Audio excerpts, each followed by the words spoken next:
माँ बाप को अपने बच्चे से कुछ नहीं चाहिए। माँ बाप को सिर्फ चाहिए अपने बच्चों से कि वो उनके पास बुढ़ापे में 2 मिनट बैठें और सुबह शाम बस उनसे पूछते रहें, पापा तुम ठीक हो? बस यही उनको चाहिए, यही अमानत। और उनको न रुपया चाहिए, न पैसा चाहिए, न ज़मीन चाहिए, न जायदाद चाहिए। अरे भाई, पिता अगर कमाया है तो भी तुम्हारा है, अगर नहीं कमा रहा तो तुम्हारे बच्चों के लिए संस्कार। तुम्हारे दरवाजे पर अगर कोई आता है, तुम ताला लगा के जाते हो, कहीं जाना होता है, अगर तुम्हारे दरवाजे पर कोई आता है तो वो उसकी अगवानी तो कर सकता है, आइए बैठिए। आपके पास टाइम नहीं है तो वो मतलब दरवाजे की टाटी होते हैं बड़े बूढ़े। दरवाजे का आपके जो गेट है ना, उसका दरवाजा होते हैं। तो आप अगर कहीं गए भी तो आपको ताला लगाने की ज़रूरत नहीं पड़ती, क्योंकि आपके परिवार जो बड़े बूढ़े हैं ना, वो बैठे हैं। तो इसलिए अपने बड़े बूढ़ों का कदर करिए। ये नहीं कि वो जवानी में सब कुछ तुम्हारे नाम के दे दिए और बुढ़ापे में वो तुम्हारे नाम के लिए तरसें। तो कहते हैं कि ऐसा करिए कि भाई बेटे के नाम से बाप जाना जाए, बाप के नाम से बेटा नहीं जाना जाए। कभी जा रहे हैं रास्ते में तो लोग कहें कि ये इस फलाने का बाप जा रहा है, ये नहीं कहें कि ये फलाने का बेटा जा रहा है। अगर पैसा कौड़ी नहीं आता है तो कोई बात नहीं, कमाई नहीं होती तो कोई बात नहीं।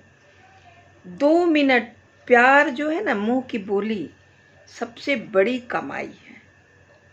हमारे मुंह की जो है बोली है ना, वो सबसे बड़ी कमाई। रुपया, धन दौलत, जमीन जायदाद, कपड़ा लत्ता कितना भी अच्छा आप पहन लो, कितना भी बैंक बैलेंस कर लो, लेकिन आपने 2 बाणी प्यार की नहीं बोली किसी से, तो आपकी वैल्यू वहीं ख़त्म हो जाती है।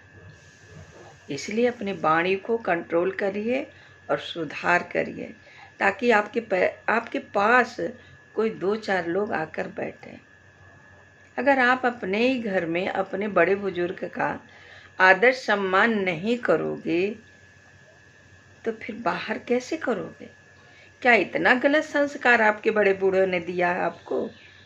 अगर आपके पास इतना संस्कार नहीं रहेगा कि मैं अपने बड़े बूढ़ों का आदर सम्मान दूं, तो आप अपने बच्चों को क्या संस्कार दोगे? मैं ये पूछना चाहती हूँ। ये माँ बाप बोझ क्यों लगने लगते हैं? जहाँ 4 औलाद होती है उन्हें आप माँ बाप पाल लेते हैं, कभी नहीं, चाहे वो शादी ना हो या हो, आपने निश्चिंत होकर रह लेते हो कि बाप बैठा है। जैसे ही आप कमाने लगते हो, जैसे आपकी शादी हो जाती है, वैसे ही आपका रवैया कुछ बदल जाता है।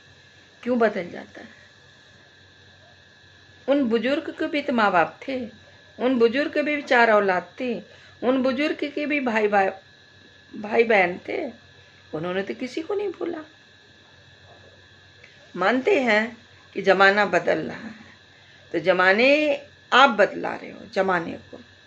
ज़माना नहीं आपको बदला रहा, ज़माने को आप बदल रहे हो। आपने आज माँ बाप तो कुछ नहीं कहेंगे, माँ बाप क्यों कहेंगे कि आप उनके पास आकर बैठिए, उनको ये चाहिए वो चाहिए, ये दो। बस वो 2 मिनट का सिर्फ प्यार मांगते हैं आपसे कि आप बैठिए उनके पास 2 मिनट और अपना दुख आप उनसे पूछिए और अपना बताइए, तो वो कुछ ना कुछ वो, अरे गाली तो नहीं देंगे, प्यार ही करेंगे, आशीर्वाद देंगे। तो अपने औलाद को कभी भी कोई भी जो आपके बड़े हैं ना, कभी भी वो मतलब गलत बद्दुआ नहीं दे सकते, आपको अच्छा ही आशीष दे के जाएंगे। तो इसलिए कभी भी मंदिर मस्जिद पूजने से कुछ नहीं होता। मंदिर मस्जिद गए आप, 10 चारा 2000 भैंसों को चारा खिला दिए।